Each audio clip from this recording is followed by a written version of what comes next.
గుండెలో భారం ఉంటే అవతల వ్యక్తి రోడ్డెక్కి కూసినా మనం కుయ్యలేం.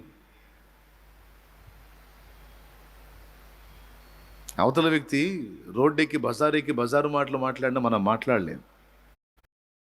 తిడితే అది వేరు. కానీ నా దరిద్ర పనుల వల్ల నీ నామం దూషణ పాలు కాకూడదు. కానీ కొన్ని ఫ్యామిలీస్లో ఏం జరుగుతుంది, కొన్ని కుటుంబాల్లో, కొన్ని సమాజాల్లో ఏం జరుగుతుంది, కొంతమంది క్రైస్తవులు అని చెప్పుకుంటున్న బిడ్డల వల్లే దూషణ పాలవుతుంది దేవుని నామం. చానాళ్ళైంది ఈ విషయాలు చెప్పి. పరిశుద్ధాత్మ దేవుడు మళ్ళొక్కసారి ప్రేరణ కలిగించాడు, అందుకే చెప్తున్నాను జాగ్రత్త. గుండెలో భారం ఉంటే అవతల వ్యక్తి రోడ్డెక్కి కూసినా మనం కుయ్యలేం. అవతల వ్యక్తి రోడ్డెక్కి బజారు మాటలు మాట్లాడినా మనం మాట్లాడలేం. ఎందుకు? అశుద్ధం తినేది పంది, నేను పందిని కాదుగా, నేను గొర్రెని, ఏసయ్య గొర్రె పిల్లని నేను అంటే అన్నయ్య, పర్వాలేదు అంటే అన్నయ్య. అది బజార్లో తిరిగి అక్కడక్కడ తిరిగి అశుద్ధం తింటుంది. అది పంది మాట్లాడిందా, నేనెట్ట మాట్లాడేది? నేను మాట్లాడను.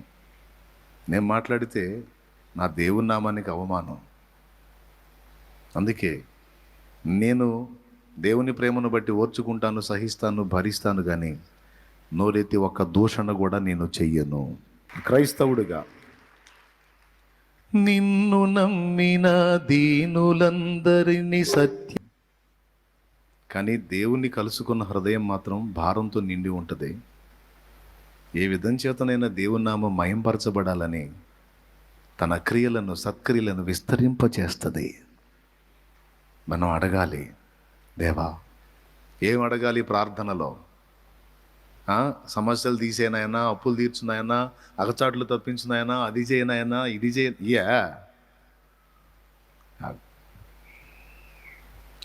నా వలన నీ నామం మహిమపరచబడేటట్టు నన్ను అనుగ్రహించు తండ్రి.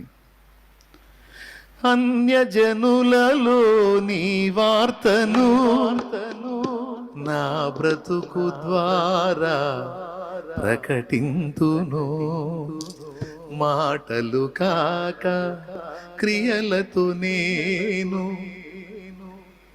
నాలో నిన్ను కనపరతును, నాలో నిన్ను కనపరతును. అట్లా తయారు కావాలి. నన్ను అనుగ్రహించు దేవా, నీ నామాన్ని మహిమపరచడం నేర్పు దేవా.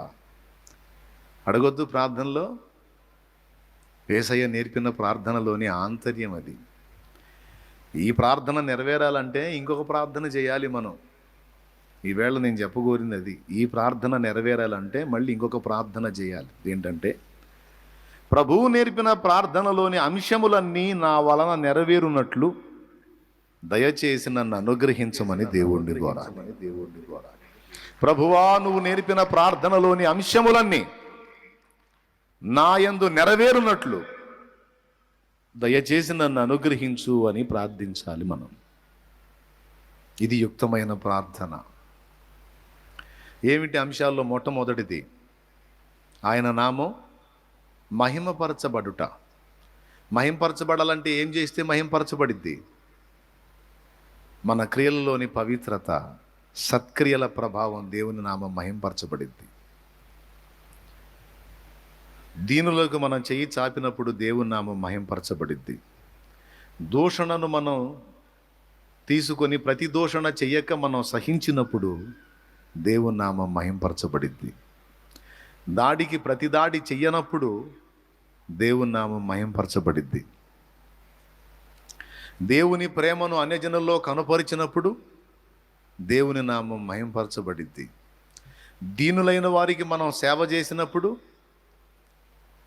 ఏమండి,